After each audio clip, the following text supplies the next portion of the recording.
Hello YouTube, we're here today to fix my 2001 Dodge Dakota front brake lines. The other day I got in the truck and turned the key and I got an ABS light and thought, well, that's odd. This car doesn't have ABS. And then I put my foot on the pedal, the foot went right to the floor.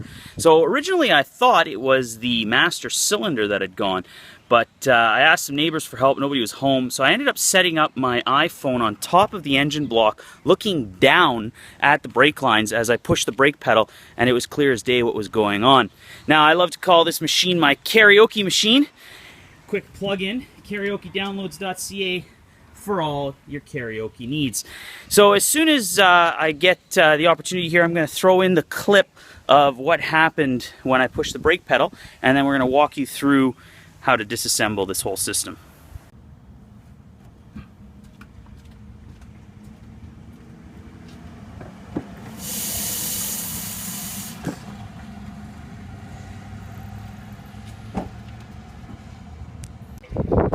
So now that you've seen the leak, we're going to follow the lines and figure out what goes where. Looking down up under the brake cylinder here, there's a valve underneath the master cylinder, and there's this little flare nut for the line that runs down into the wheel well and into the back. And back in the back of the wheel well is where we have this junction box. There's a nice little cover plate that you take off, and you can see this line is the junction for the rear and this line is the junction for the front, and then it tees off. Now I tried taking a flare wrench to it, bit of brute force ignorance, and it wasn't coming out. So what's the easier method here? Well, you just buy another $2 brake line and you take your number 12 metric flare wrench and you bring it up underneath the master cylinder back here. I don't know if you can see it there, but get your flare wrench on there and number 12 and it'll pop out quite easily, unlike the rusted solid pieces.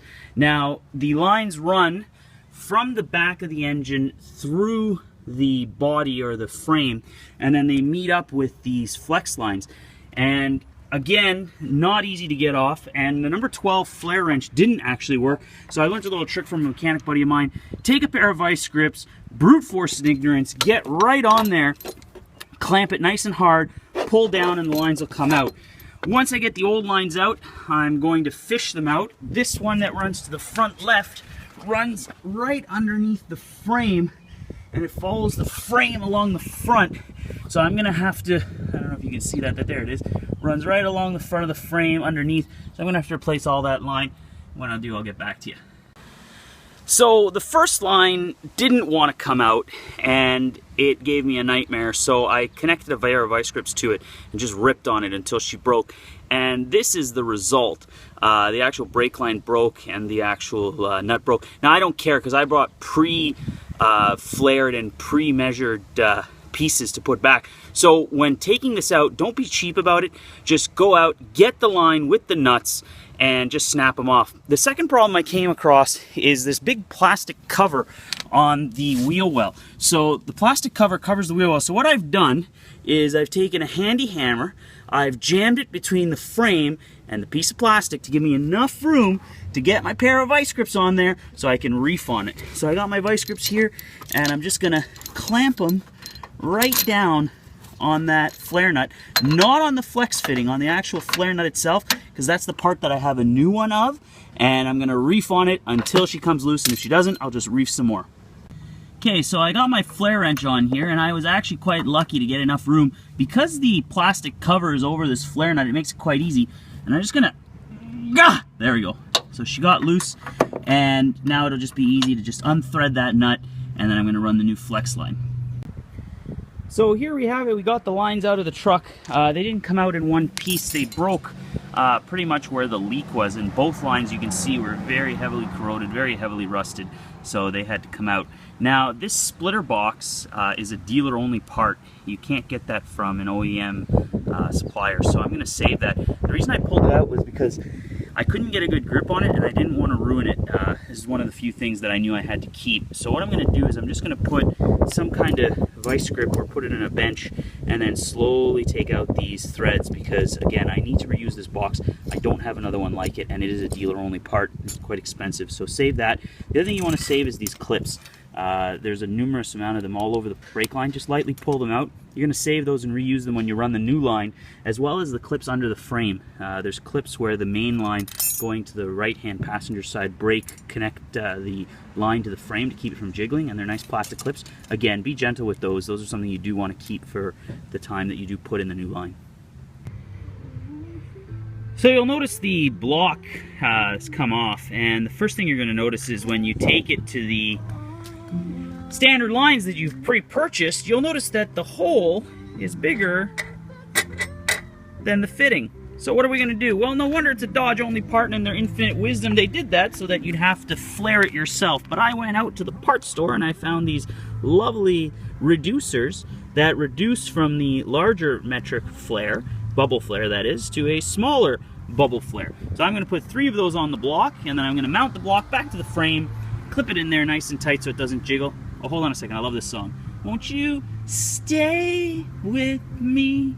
Sorry about that. Anyway, karaokedownloads.ca, and we'll get that in and then we'll show you the next part. So here we are again. We've got the box back in place. We've run the line. We're just tightening it down for the last little bit, and then using our flare wrench.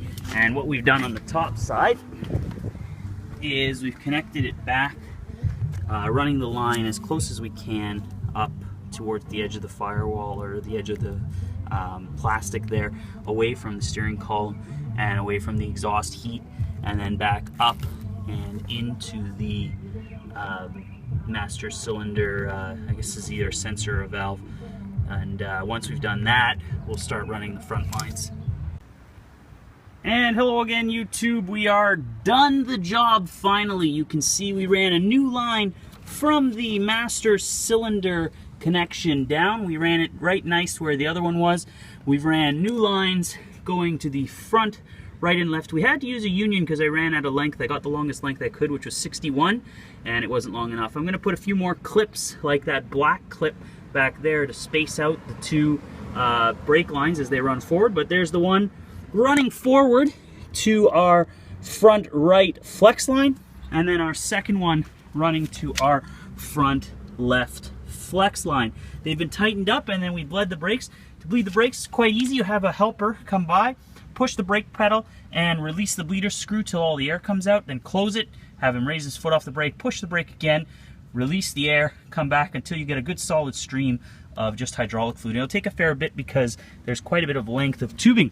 If you've enjoyed this video, subscribe to my channel and put your comments down below, like us. Visit the link for karaokedownloads.ca for all of your karaoke needs, and thank you for watching.